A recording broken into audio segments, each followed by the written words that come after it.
Welcome to a Minnesota River Valley tour, and we will include the Sioux Uprising or the Dakota-Sioux conflict and also the geology of the area.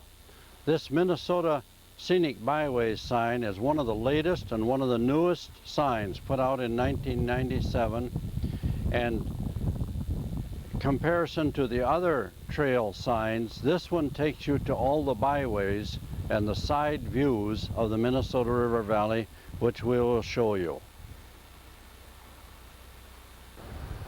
The Scenic Byways tour goes from St. Peter to Ortonville. It's different from the other tours in it has many little side views. In this particular case, this is at Redwood Falls, the Redwood River in Ramsey Park, Redwood Falls, Minnesota.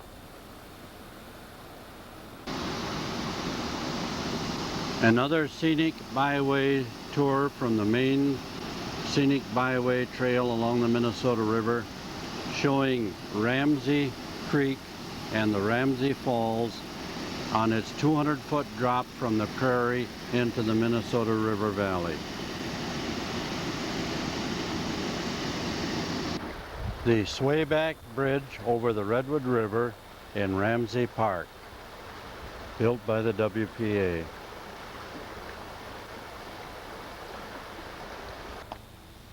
Buffalo in Ramsey Park.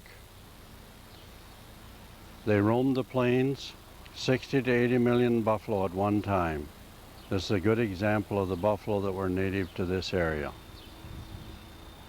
Country Club, looking down the Redwood River Valley from Redwood County and looking across the Minnesota River Valley in Renville County and showing the bluffs in the background of Renville County.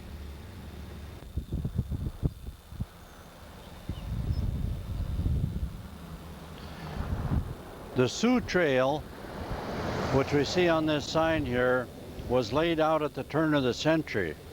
This takes you on a dirt road, a gravel road, always on the north side of the Minnesota River, never up on the bluff, from St. Paul, St. Peter, Ortonville, Mankato, upstream New Ulm towards Ortonville, Minnesota.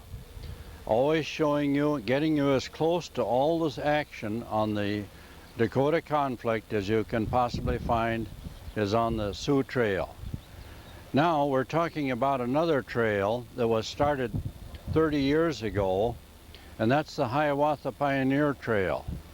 The Hiawatha Pioneer Trail is a plan of the oil companies to empty everyone's gas tank. They've discovered that if they lay out a historic trail, that they will always increase the traffic, show a map and where the historic spots are, that they will always increase the traffic at least 25%. So if they're going to do this, they have to start in a high population area. So the Hiawatha Pioneer Trail sign starts in Chicago, 8 million people in the Chicago area. They go through, the travel through states of Illinois and Iowa to the come and see state of Minnesota. And then they bring you in at the grotto from Iowa, from West Bend to Jackson to Pipestone, and then to Granite Falls. And then they keep you on a hard surface road all the time, getting you as close to the historic spots as they can, down through Granite Falls, from Granite Falls down through Redwood Falls and New Ulm and Mankato and St. Peter, and then to St. Paul and back to Chicago. So if they're doing this, bringing 8 million people up here to this part of the state to view the Minnesota River Valley, what do we have to see up in this area?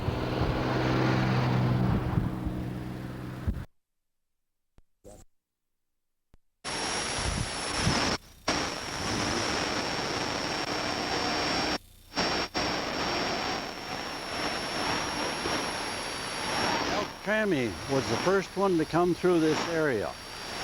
He described it as one of the most beautiful areas he'd seen on his entire trip from Rome, Italy.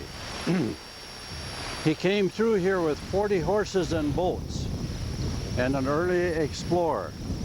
And when he got as far as North Redwood, he sat down, laid on his back at North Redwood, Minnesota, and he wrote in his diary, "I wish I were traveling with other than those who are only interested in a broken saddle strap so they could comprehend the beauty of this area.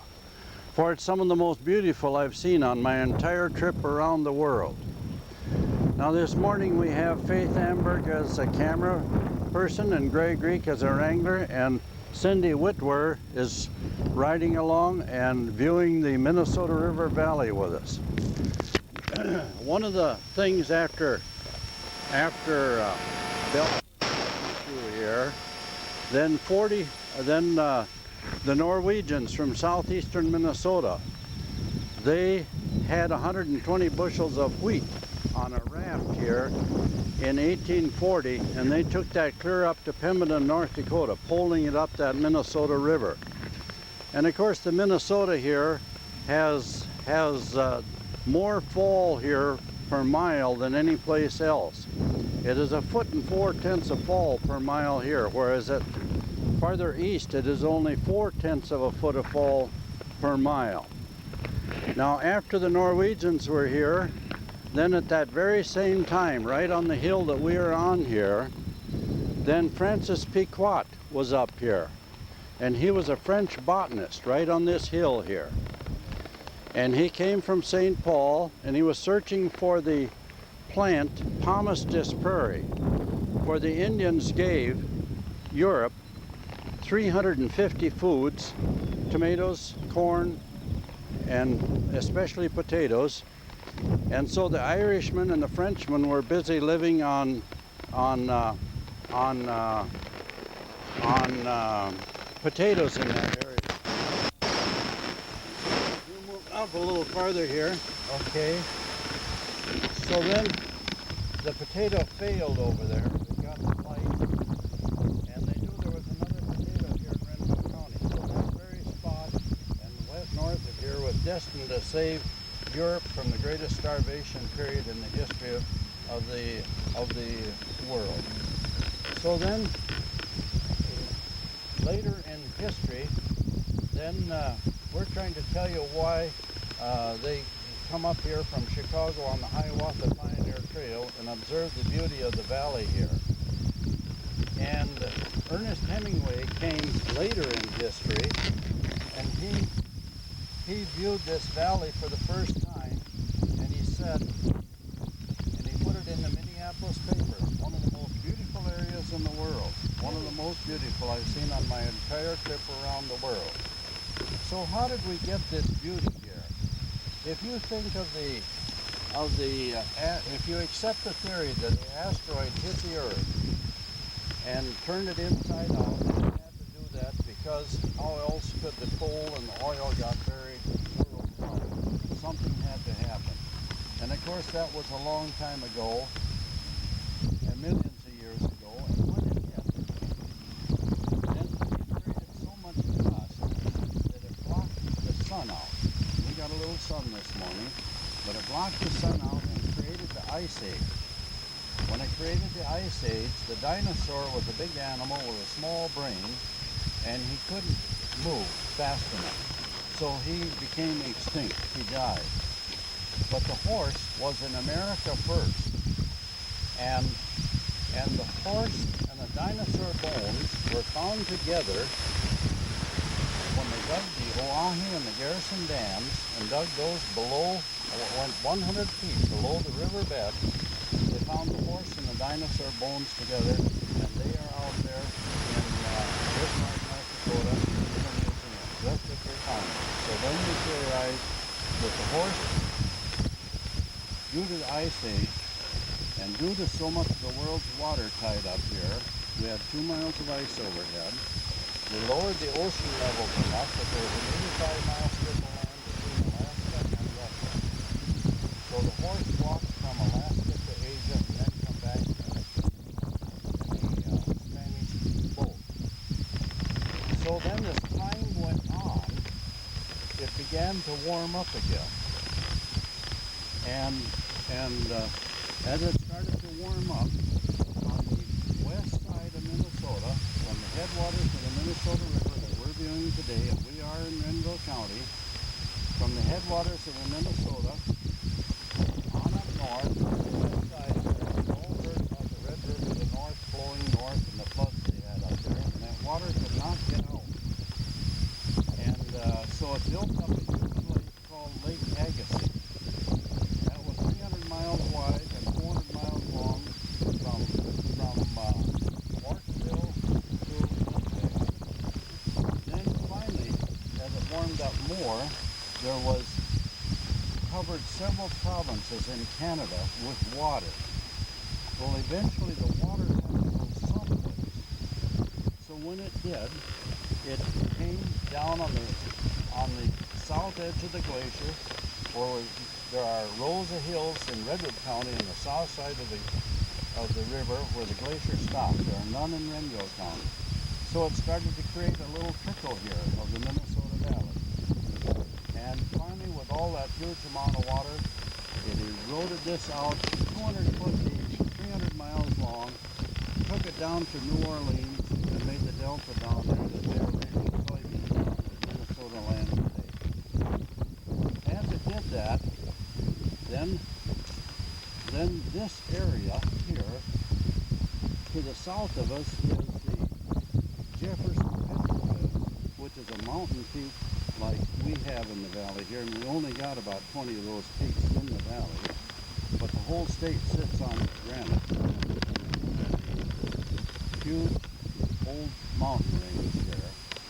So when it did that, then there was the Red Rock Ridge and Buffalo Ridge over to the southwest of it. A huge ridge over there. And we are 1,020 feet high here. Down at the river, they're only 800 feet high.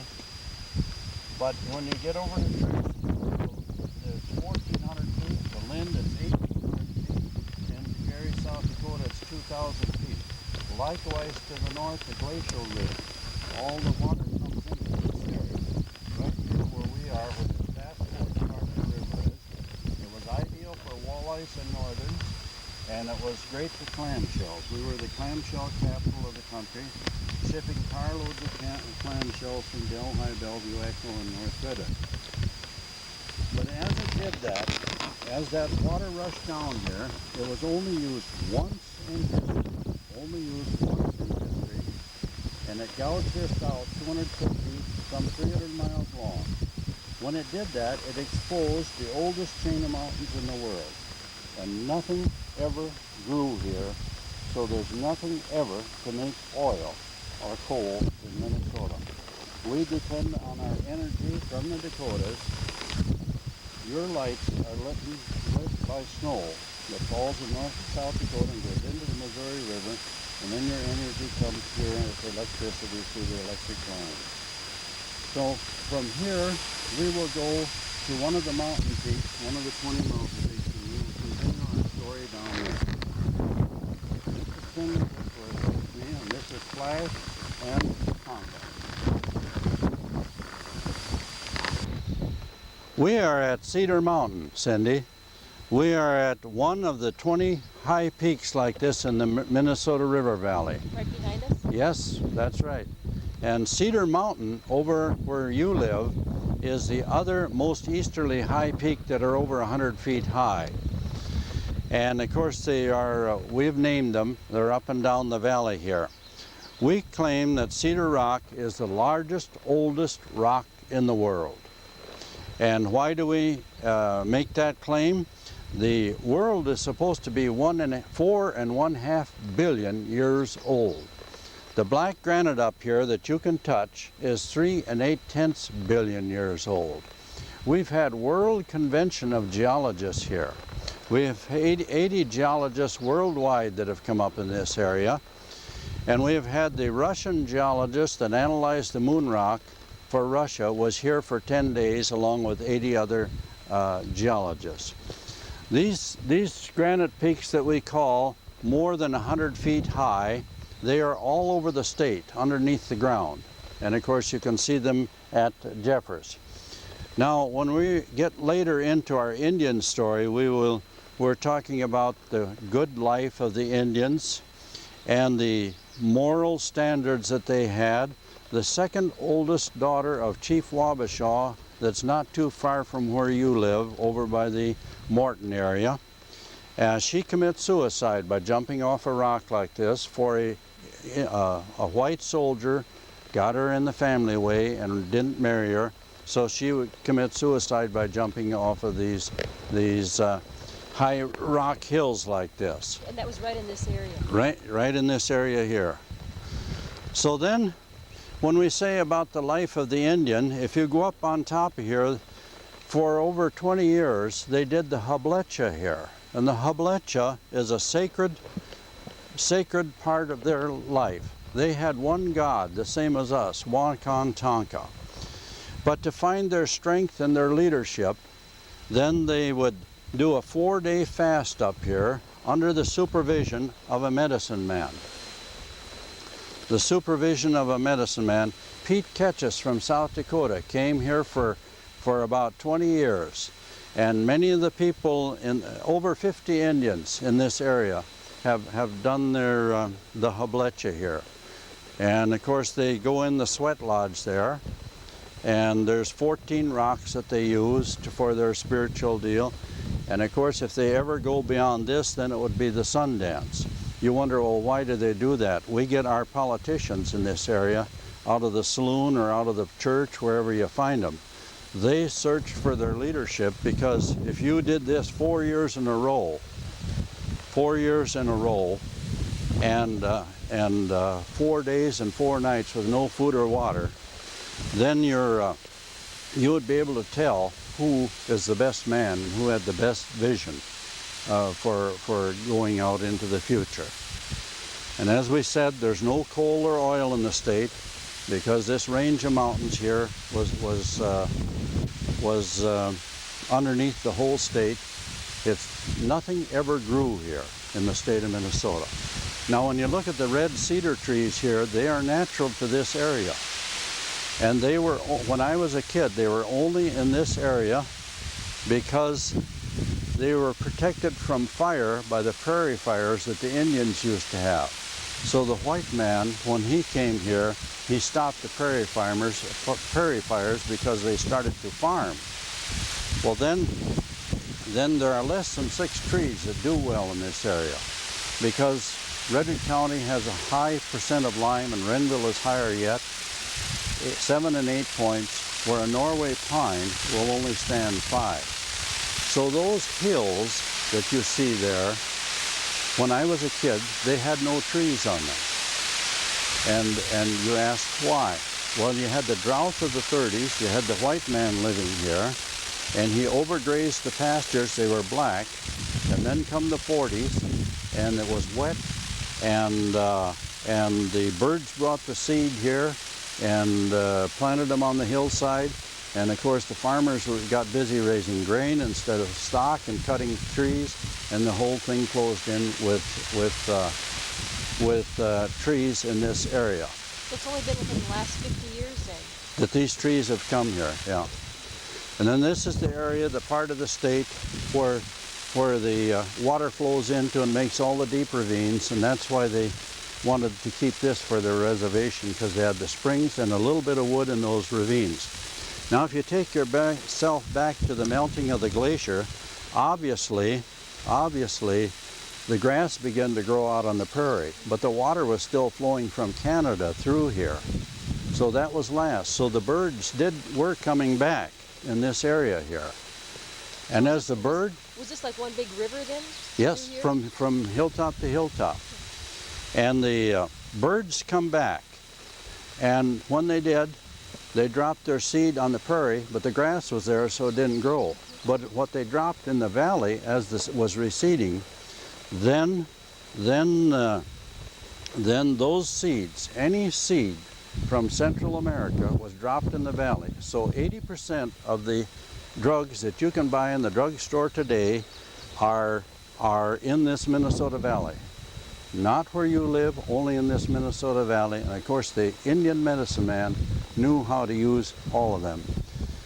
For instance, it's just as simple that aspirin was simply willow bark. So that's a lot of what happened here. The whole state sits on granite. If you were an Indian boy born here 150 years ago, the first 4 days of your life you'd live on the juice of berries. For your mother's milk would be so rich from the buffalo diet that you would die of the diarrhea. And then if you're going to be the world's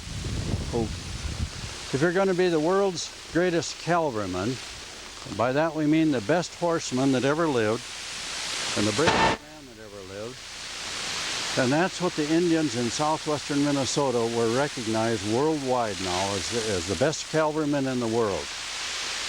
So then, at the age of 7, you would never talk to your mother again. You couldn't be hanging on to your mother and become the world's bravest man.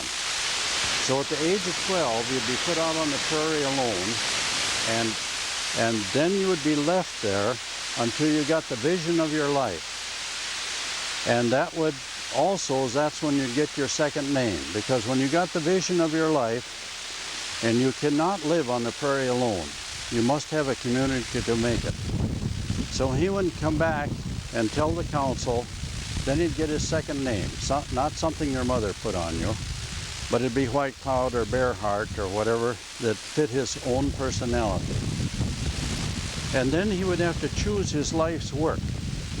And he could either be a buffalo hunter, a warrior, or an arrow maker, or a medicine man. And I think we've mentioned, if he chooses to be a medicine man, of course, they're kind of the leader of the group, and they had to know all these drugs that were in the valley because they never left here without a medicine bag tied into the horse's mane, woven into the horse's mane. So they had drugs like we did. So a child could choose? A child chooses his own life's work. At the age of 12, you have to decide kind of what you're going to do. So then, now all boys left at the age of 7? at the age of 7, they would not talk to their mother again. And at the age of 12, they'd be put out on the prairie alone. Okay, so then at the age of 17 or 18, or the marrying age, they would court their Indian maiden the same as we do. And once they were married, they would never father a child oftener than once every 3 years from their Indian wife, because no Indian woman was ever expected to take care of more than one child under the age of 3, or if they did, then the father would be excluded from the Lions Club and the Rotary Club forever. In other words, they had the Long Sleeve Shirt Society, they had many societies, because the buffalo provided them with so much. They had 60 to 80 million buffalo out here, and they provided them with so much that they developed their culture and many societies. What do you think the reason was, only one child every 3 years? The reason for only one child every 3 years was that they had the horse economy then. You see, way back before the Spaniards come, they didn't have the horse. But after the Spaniards come, and then they became the world's best horsemen, they invented the castrating of horses because the gelding has more stamina than a stallion. Then many of the warriors were proud to own a lot of horses. So then the campsites got short of grass or dirty quicker. So on a given notice of 2 hours, a village of 9,000 people would be ready and mobile to move. So no woman could be holding up the whole works because she couldn't get the children ready to go. For at the age of 3, you're supposed to be able to go to the bathroom, feed yourself, and take care of yourself and clothe yourself. So that was the reason for that. What would happen in the case of twins? You know?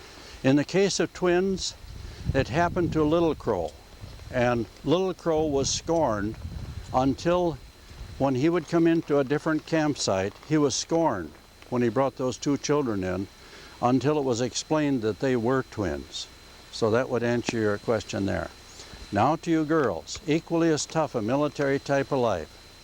The first 4 days on the juice of berries, and then at the age of 12, when girls would first menstruate, This is a very proud moment in their society instead of a stupid secret in our society, for they now had a party and would announce that they had a young woman in the family.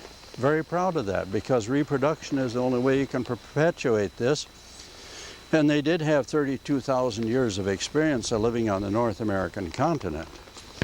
So those 4 sick days of the month were spent in a separate tent, separate from the family, never in the family tent. And that's where the Indian girls learned to work so well with their hands. And after the uprising, and even before the uprising, then they tried to make farmers out of the Indians, Indian men. That was a failure. But the Indian women, they introduced lace making to them. So the Indian women wound up making the best lace in the world. So the Morton Indian women are the only women in the state of Minnesota that attracted English royalty over here to see who could make this very best lace in the world. So that would account for how they learned to handle themselves. And of course the Indian people always had something on them. If you were Sioux, it would be a triangle, and if you were Chippewa, it would be a circle. Like on their clothing? Right on their clothing, a ring or anything, a belt on their shoe, or just anything would signify what they were. So this was the good life of the Indians at that time. And of course their powwows were strictly for boy meet girl type of thing, because they knew that you couldn't marry your cousins. That's why you have your powwows in the fall. The different tribes would get together and boy meet girl, something like the county fair for us. Okay, so when the two met up then, which tribe would they live with? They would live with their own tribe, but they would intermingle. Okay, if a boy from one tribe and a girl from another tribe got together. They would marry. And then, where would they live? Oh, usually quite often they lived with the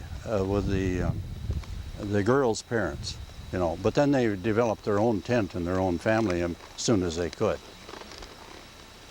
If we're talking about the good life of the Indian yet that we were in the Minnesota River Valley with, then when we're talking about the Indian maidens, and they would then have another party, and there they would announce that the daughter was a virgin, a high price put on virginity. And when at this party, then when they announced this, if you challenged that she was not a virgin, you had to publicly bite the knife, and if you didn't prove your point, you were killed. If you didn't prove your point, because you didn't idly gossip about other people's moral standards and get away with it like we do in our country. Some strict rules. Yeah, right. And if we're talking then about the good life of the Indian, of course he had the 60 to 80 million buffalo. He had his way. They could make so many things, their tools, their food, their clothing, and everything. And then as the white man moved in, of course he shot the buffalo for the same reason as the Indian, but he wasn't satisfied with that.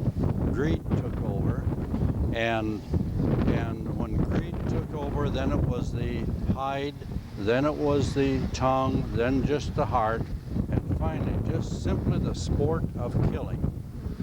And one white hunter with a good buffalo gun could get 60 million, could get as many as 60 buffalo with one sitting.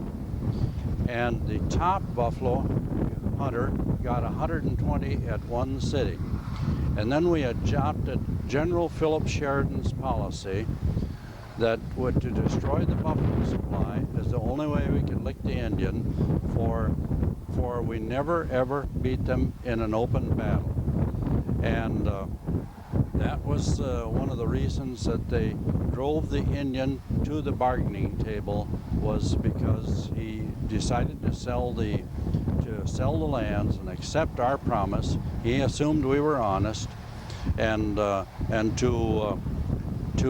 accept the treaties and get his food and clothing just by living on 10 miles wide on each side of the Minnesota River Valley. As the white fur traders moved into this area, also the mission people come into this area. We had the Riggs, the Williams, the Lacaparle, and of course we're standing at the Bishop Whipple, and he was the youngest bishop ever in the United States. He was 28 years old when he got a reprieve for the hanging of the 400 down to 38. So this is an Episcopalian church, a mission church out of England, and it was started before the uprising. And then if you look at the church, and we can point to it, you'll see that the rainbow granite is down below. And if we're still talking about the Bishop Whipple Episcopalian Mission Church, and then started before the uprising, and again we're talking about the granite rock down below the bottom here, the rainbow granite. Well, then the uprising took place, so then the church was completed with Sacred Heart red above there. So then the missionaries, they were kind of tricky too, because the more people they baptized, the more converts they got, the more money they could get out of the English people. And of course the English people ruled 1/4 of the world, and they had money to invest over here.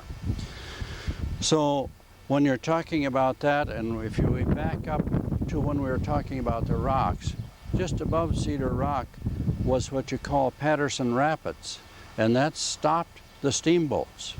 So everything from there west had to be carried on horseback or in a wagon.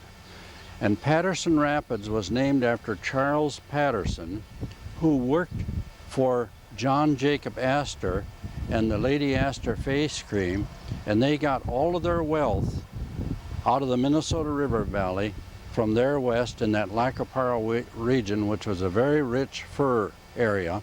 And the Indian would come down there, and that would be his first meeting for many of them of seeing a white person, but he could trade his fur for a kettle, a gun, or whiskey, and so on.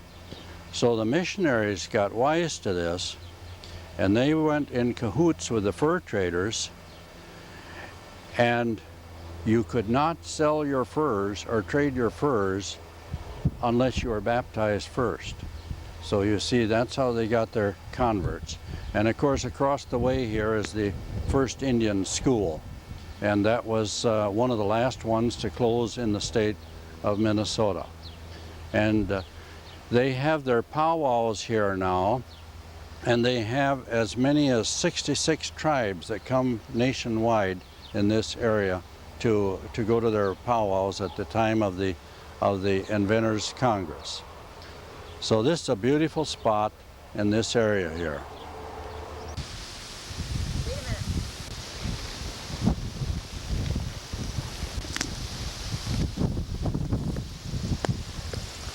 So after the Indians accepted the white man's idea of 10 miles wide on each side of the Minnesota River from New Ulm to Ortonville, and then they signed the Traverse des Sioux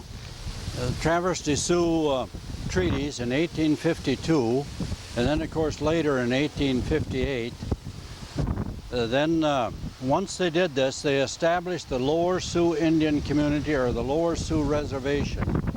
And they also established the Upper Sioux Reservation. And the Upper Sioux Reservation was established at a cost of $450,000. There wasn't anything you couldn't do up there. You could make wagon wheels, you could bake bread, you could put people in jail. It was a complete, total community. But also this here was built here at the Lower Sioux Agency. And this was at the Lower Sioux Agency here. Then Major Brown was one of the first Indian agents. And when he was Indian agent, then of course the uprising may not have taken place, but he was replaced. He was replaced by T.J. Galbraith, and this is the worst government scoundrel that ever lived. For the treaty was to give the people their food and their clothing, and Galbraith would withhold it, and he would trade a 16-year-old Indian girl in night after night until the 4 missionaries in this area, the Riggs, the Williams, the Lacaparle, and the Bishop Whipple, said you really have no alternative but to fight.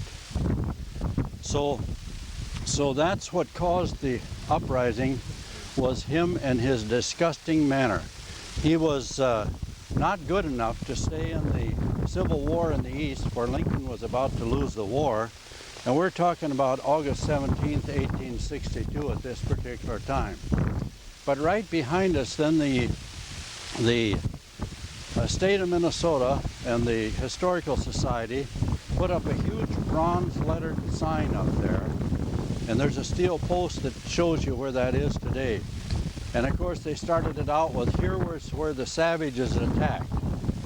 Well then I said, how long will you have that up? 6 weeks they had to cut it down. For who were the savages? It was the Queen of England that put a 40-pound price on an Indian male scalp, 20 pounds on a woman or a 12-year-old boy. So when it was described that there wasn't even a gopher left on the prairie, then the Indians really had no alternative but to go and fight. Yeah, we are in Rice Creek Falls now in Delhi Township in Redwood County, and we're heading to Rice Creek Falls on the upper part of Rice Creek here, and that's where the long hair or the blanket Indians that lived beyond the steamboat line above Patterson Rapids, and they wanted nothing but the whites to get out of here. And so that's why they were part of Little Crow Sioux Nation. Come on, Tonka. Get up here, boy. Well, a part of Little Crow Sioux Nation. Get up, boy. Come on. Come on here. Come on. Get up, boy. Go ahead. Go. Keep going. Okay. The falls is about a quarter of a mile upstream here. Come on, boy. Get up. Keep him going.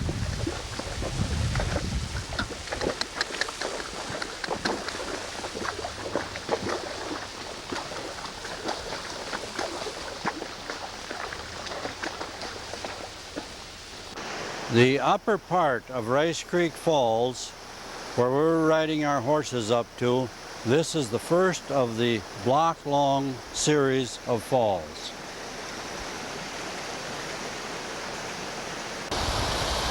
Rice Creek Falls is the home of the Metawankin Dakota Indians, and they were a part of Little Crow Sioux Nation, and their chief was Middle Boys.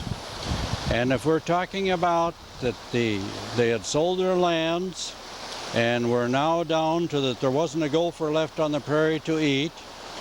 So 4 warriors in desperation from this camp left here and went to Hutchinson, Minnesota in Action Township. At Action Township they found a chicken in a fence line. They engaged the family in a friendly shooting match, and quickly the one warrior said to the other one, you don't even dare to take that chicken even though your family is starving. He said, I will take the chicken, and on top of that I will shoot the family that owns it. So they engaged the family in a friendly shooting match, quickly reloaded their guns, and killed the family up there at Action Township. They raced their ponies back here to Rice Creek Falls, told Middle Voice what had happened, and Middle Voice knew that even though the $50,000 in gold that had left St. Paul was way late, that they wouldn't get any of it anyway because there'd be a reprisal for them going up there and killing a family. So then Middle Voice took his warriors from this camp and got Little Crow out of bed 3 miles east of Redwood in his Indian farmer home, called him a coward often enough until he finally agreed to go on the uprising. Little Crow was a brave man, but he knew that they were hopelessly lost from the beginning. So many things happened at once. The $50,000 in gold that had left St. Paul was way late, but the traders knew it. And of course, they started to hand out the free liquor. But before this happened, the Indians went to the missionaries and said, can this possibly be the same religion that you're attempting to teach us as the white traders have, for the terrible treatment they were getting from them. So then, once they were there, then they handed out the free liquor because they knowingly wanted to beat them out of the money. And of course, our governor of the state of Minnesota was investigated for 2 years for also taking Indian funds. Everyone was stealing from the Indians. So these warriors came back to this camp here at Rice Creek Falls, and from Rice Creek Falls they hopped across the river and committed the worst crime in recorded history. This is the Swamp Memorial, right across the river from Rice Creek. And once the Indians decided to go on the uprising, and they had the word from Little Crow that they could go, then the Rice Creek Indians crossed over the creek here, and this is the first official killing of after the uprising. Now remember, this is written by white people, and the Indians were drunk with white liquor trying to beat them out of their funds. So whatever I tell you, they were not responsible for what they were doing. But this is recorded as one of the worst crimes in recorded history. And if you watch the movie sometime, The Sweets from Terra Falls, you will see this scene in the movie, where a big bare-bellied, a woman with a big bare-belly, pregnant, and of course the Indians took a knife and cut the child out of her alive and nailed it to the tree. Then they beheaded the men and disemboweled them and placed the head and the hands in the cavity of the stomach, wanting to make this so gruesome that no bite would ever return again. By cutting their head off, disemboweling them, placing the head and hands in the cavity of that stomach. So then when we tell you about the Battle of New Ulm, when they put all the women and children in the basement of Wagner's Cafe, this is what they'd heard about right there. And that's why they were going to blow over the women and children when the city fell. Now the next farm east is the Smith farm. At the Smith farm, a 5-year-old girl came into the house and found her baby sister nursing on the breast of her mother that was still attached to the mother, but the mother's head and her other breast were on the table. So from here on, this is where the killing started, and after they sobered up, they never killed the women or children. They only killed the man and told the women and children to go to New Ulm. These women testified how good the Indians treated them while they were in captivity. We're talking about June 17th and 18th, 1862. The uprising started here on August 18th. And September 26th at Montevideo at Camp Release. After the Swant and Smith killings along the river, we are now at the Middle Creek Church, which is right on the bluff of the Minnesota River, a short distance from the Swant Memorial in the Rice Creek area. There were 75 people in the congregation of the Middle Creek Church. Of the 75, 72 were killed in their homes and in their fields, wherever they could find them. After this site here, we are going to the Radnor Boys marker, which represented what happened in southwestern Minnesota.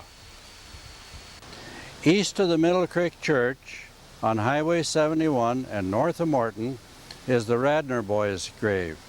And on August 18th, the same day that the uprising started at the Swant Memorial, he was fleeing in a wagon with his family. And he had rocks in his gun. He had powder in his gun. And he jumped out of the wagon long enough to fire at the Indians, hold them back just enough so his family could escape. But he made the supreme sacrifice at 16, and of course he lost his life. He was killed by the Indians. This represents what happened in Minnesota from August 18th on. In 3 days' time, if you're white, you're either out or dead in a 21 county area, a clean sweep. All of the farm places and everything was being burnt at that time. On September 2nd of the same year of the uprising, if there were so many people killed out here, between 600 and 1,000, not knowing how many Indians, and they were laying here bloating and dead and stinking. So the orders were to just give them a decent burial. So they sent 152 soldiers up here with their spades and so on, to give them a decent burial. And we are going directly to the burial grounds, to the battlegrounds of Birch Coulee, where the Indians accidentally found them on the prairie and engaged them in battle. We are on the actual site of the Birch Coulee battlegrounds, where the 152 soldiers came up here to bury the people, September 2nd, 1862. When they arrived here, there was one woman out in the prairie here, wandering alone in a daze. She had no clothes on. They'd run a knife past her body and cut her clothes off. All of her family was gone. She was simply in a daze. So the Indians were over in the coulee over here. They accidentally found the white soldiers here. And when they did, they engaged them in battle. And the battle lasted 36 hours. Had not help come from Fort Ridgely, this would have been another Custer's last stand. But at the end of 36 hours, 52 soldiers were dead, 90 were wounded, less than 10 men could stand up and fight. So when the battle was over, but while the battle was going on, they had 70 horses. And they shot all of their own horses and pulled them up between the wagons and shot all of their own horses and laid down behind their own horses to try to survive the bullets that were coming from the Birch Coulee over there.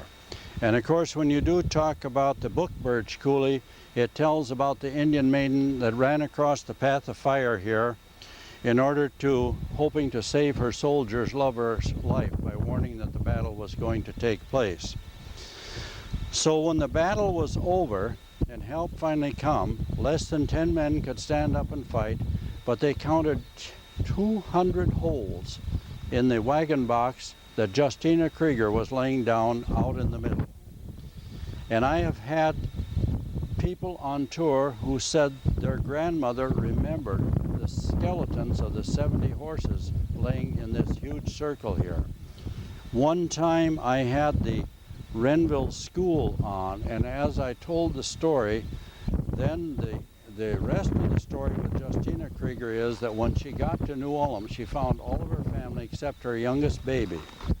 And then when I got through telling this, the teacher brought forth a 12-year-old girl and said, "This is a descendant of Justina Krieger."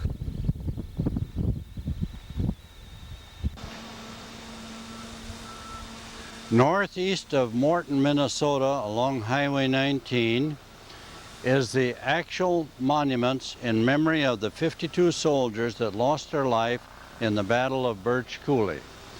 This was erected shortly after the soldiers lost their life here. A very impressive monument. It was put up here because all of the activity of Renville County was in the field behind here. The horse races, their county fair, and the whole works there. In 1899, this monument, also very impressive, on the same grounds here, was erected in memory of the Indians who were loyal to the whites. But of course they were disloyal to their own people. So then about 25 years ago, the legislature was going to put a third monument up here, a monument in memory of those who fought for what they thought was right, their enemy. And we have never put up a monument in memory of our enemy. This would have been the first of its kind. But it was funded and voted by the legislature, but it was never put up.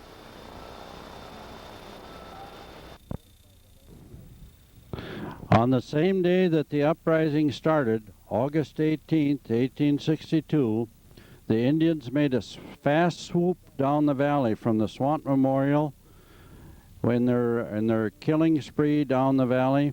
And here at the Milford Monument, 80 people are in one common grave. And it was here that the Indians spread the word after their victory here, how easy it was to kill the whites. Just walk up and kill them. Now the Rice Creek Indians, or those under Chief Middlevoice, were bullying the other Indian tribes into going on to the uprising because many of them did not want to go. So after this Milford Monument, then they spread word to the other tribes how easy it was. So therefore, the other tribes joined in thinking that they were going to move the whites out of the valley.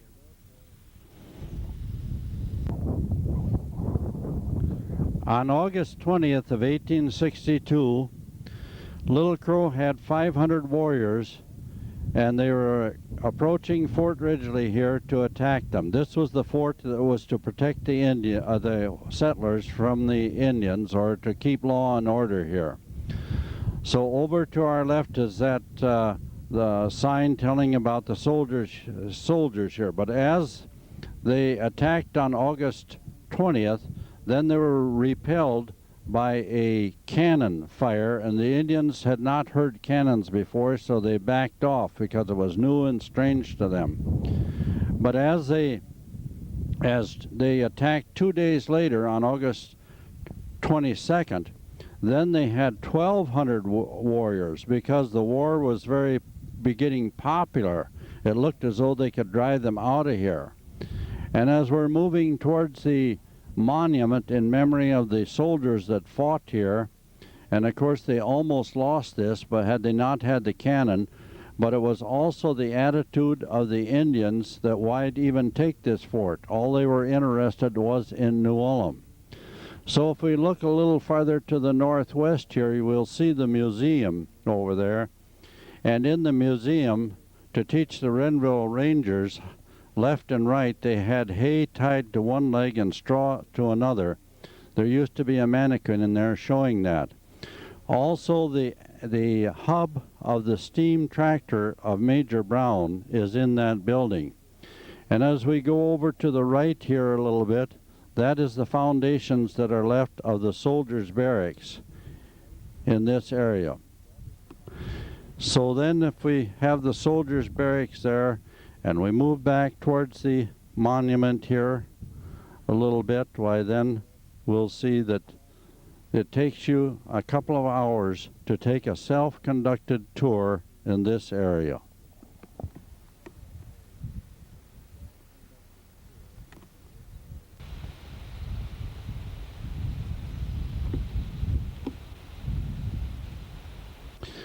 This is where the 10,000 bushel elevator was, below Harkin's store. All the grain from Redwood, Lyon, and Lincoln County were hauled here by horses and wagons and put on the boat here, or the steamboat, and shipped to Minneapolis and St. Paul. Grandfather Harkins, at the time of the uprising, was 4 years old. He was left for dead with an axe wound in his head in a pig pen. He did not die, and he lived, and then he established this store here at that time, and this was the post office at the Harkins store. They had guns and ammunition from the leftover from the Battle of Fort Ridgely. In the store is shoes with no left and right. They have a newspaper printed in gold ink of the crowning of Queen Victoria.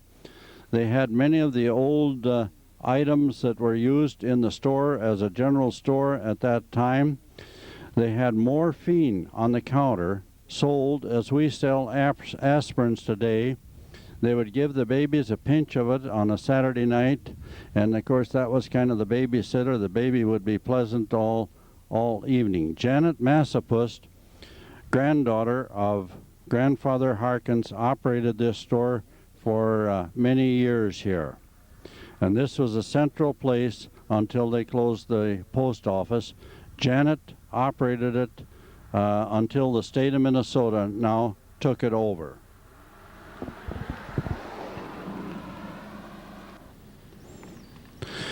On August 23rd of 1863, after they'd been to the Milford Monument, the Indians were energized and ready to attack New Ulm and complete their objection of driving the whites out of the Minnesota River Valley. So they attacked New Ulm on the 23rd, and the white settlers in the city of New Ulm, who had heard of the atrocities on the first part up at the Swamp Memorial, put all the women and children of the city of New Ulm in the basement of Eibner's Cafe, and they put powder kegs amongst them and fused them and put one woman in charge. And she was to blow up all the women and children of the city of New Ulm rather than let them fall into the hands of the Indians, not knowing that the Indians treated their prisoners very, very good. So then the soldiers come in not once but twice, and they told her to light the fuse and blow the women and children up. The city did not fall. A rainstorm came along, got the Indians' powder wet, so their attack on the city of New Ulm failed. Now this monument here was put up in memory of those who lost their lives in the Battle of New Ulm, for it was a vicious battle, but when the rainstorm come along and their powder was worthless, why, of course, they retracted and then went on, and by that time they were organized, the Renville Rangers under Sibley, and were starting to drive them west towards the Lake Chautauqua area and then on up towards the Wood Lake area.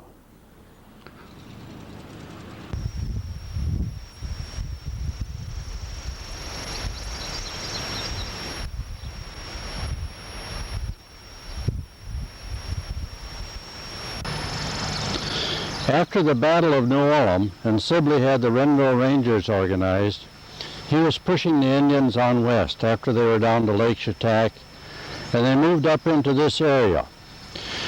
And at the Battle of Wood Lake here is where the Indians laid a trap, kind of like Custer's Last Stand.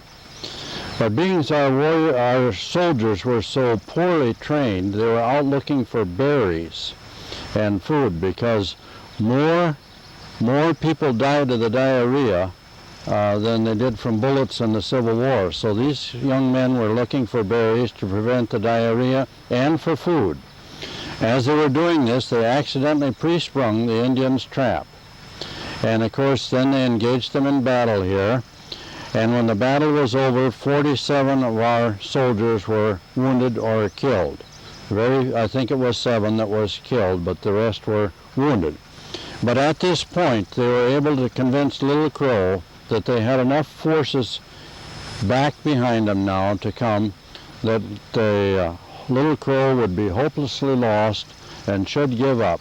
So then they moved on to Montevideo, and we are going to go to Camp Release from here, and at Camp Release is... After the Battle of Wood Lake, and we are now at Camp Release, west of Montevideo, on the south side of the Minnesota River. We agreed to meet Little Crow here. Sibley agreed to meet him here. They had 269 white women and children. We could never stop lying. We told the Indians if they would come in, they would get their food and clothing. And as they come in, we put the warriors in chains. And we held court here. And Sibley was in charge. But as a witness, a 6-year-old boy was pointing at the Indians that were guilty. And they got up to 400 that were to be hung. Sibley realized how foolish and how irresponsible this was. He wanted out of it. He was a Democrat. His good friend, Governor Ramsey, was a Republican. And so he contacted Governor Ramsey. Ramsey didn't want anything to do with it. So then they contacted Lincoln, and Lincoln said all he wanted was proof, and Lincoln was about to lose the Civil War, but he said he would like to have the proof of who actually killed people. We produced the proof on 2. But Lincoln accepted it on 39. One more died of his wounds, so it wound up to be 38. So if we just talk about the warriors here, and we ran out of food here, so we had to move back to Morton. There's a big granite block that tells you court was held again at Morton. So then the 38 Indians who were to be hung, we moved on to New Ulm to hang them. Now the war started August 18th, 1862, and it ended here September 26th, 1862. So if we moved the Indians to New Ulm to hang them, then German women come out and started attacking the soldiers, the warriors, with knives, cutting at their body parts, for these women had lost their husbands, their sons, and their brothers in the Battle of New Ulm. Sibley ordered fixed bayonets, drove the German women back, and then went on to Mankato and conducted the nation's largest mass hanging ever on December 26, 1862, the same year as the uprising. Now, they buried the bodies, the Indian bodies, in the sand along the creek because it was easy digging and the ground exposed. In the morning, all of the bodies were gone. For Dr. Mayo took the body of Cutnose, who he had a fight with out in the country, and I've had doctors on tour with me who wrote their thesis on the bones of Cutnose in the big black kettle at Rochester, Minnesota. No, he took several though. But doctors from Chicago and then other doctors in Minnesota had them. But this gave the Mayo Clinic their start and jump on the rest of the world. For you can go worldwide, Africa, South America. They don't know where Minnesota is. They don't know where Minneapolis is. But if you mention Little House on the Prairie or the Mayo Clinic, they know that worldwide. So that took care of the 38 Indians, the warriors who were condemned to death. And of course they almost broke the scaffold down by singing their war chant because they had to pull the rope so that they wouldn't break the scaffolding down. A grandfather from Vesta is the one that paid $5 to chop the rope to put them down.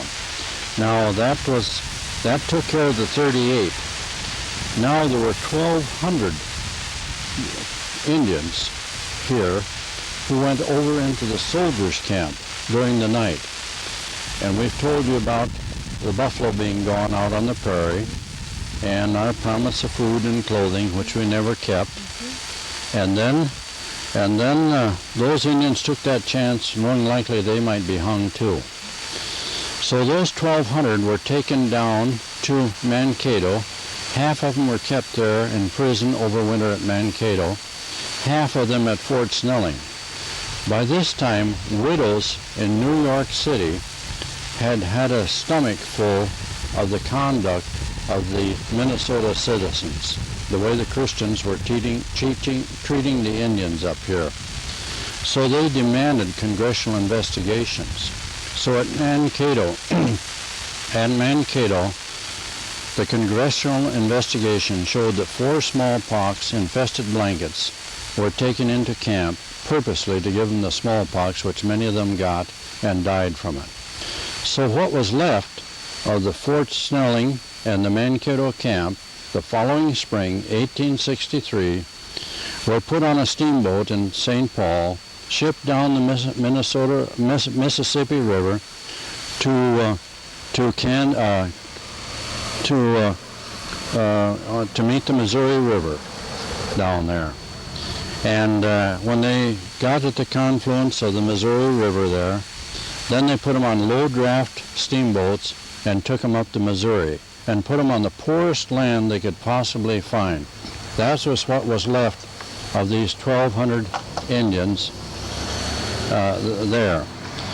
So those that were put out on that poor land, then later in history, our soldiers were on a body count of mission. In other words, go out and kill so many Indians to account yourself for a soldier. So you've heard about the Battle of Wounded Knee because that came in your time. But very few people have heard about the Battle of Sand Creek. At the Battle of Sand Creek, our soldiers attacked a camp of women and children, and as evidence of their body count, they brought back the female organs of women sacked on their saddle horns. This, again, was by congressional investigation. This is what made your movies so exciting, because after that, the word spread through all the tribes in the Great Plains that the white man with this kind of a conduct couldn't be allowed to cross the Great Plains. That's why they attacked every wagon train that was trying to get west from there on. Now, that left another 5,000 Indians up here, because there was about 7,000 in Redwood County area. Those 5,000 went out on the plains, and then they joined up with Sitting Bull and Crazy Horse. And Sitting Bull and Crazy Horse's tactics are taught at West Point today, for with so little they accomplished so much. So then another thing happened. Custer, who had been kicked out of the Army for 2 years for terrible conduct, he cheated on his wife, he always had an Indian mistress, and things like that. So then they couldn't get anybody else foolish enough to go after the Indians to get them driven out of here so they could make it safe for settlers who were streaming into this area. So where all others had failed, Custer outfitted his men in buffalo robes and overshoes. And when it reached 20 below, then he would go out and find these camps and attack them.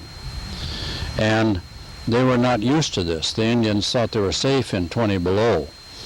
But again, by congressional investigation, it showed as many as 9 babies stuffed inside of a slaughtered horse trying to survive the cold of the 20 below night. So then Custer finally did get out to the Little Bighorn in Custer's last stand. He was told that if he had a winning battle, because no one ever defeated the Indian in an open battle in this area, the Dakota Indians, he was told if he had one winning battle, he'd be President of the United States. And there is a picture story of him every trip of the way. Hardly any trees on those pictures. So he wouldn't wait for his supporting generals of Reno and Gibbons, wanted all the glory himself. And we all know that at Custer's last stand, he was killed and annihilated and gone. So then, those 5,000 Indians moved on up into Canada. And they had a kind of a sanctuary up there in Canada. Some years later, when the movie Roots came along, there was a 26-year-old Indian girl who brought 16-year-old students, a van full, down to Redwood County, and I did take them on tour, and they did their roots of their great-grandparents here in the Minnesota River Valley. Those same Indians that moved down up there, when we conducted the Minnesota Inventors Congress and the powwow got started down there, they would not allow us to advertise it for fear of a reprisal. So that gives you an idea of what happened to the Indians from this point forward. But also when trials were held later, a nice-looking woman like you, her husband would not take her back for fear she might have been touched by an Indian man. But the women testified what good treatment they had, what very good treatment they got from their Indian captors. So the 269 white women and children were turned over to the soldiers right here.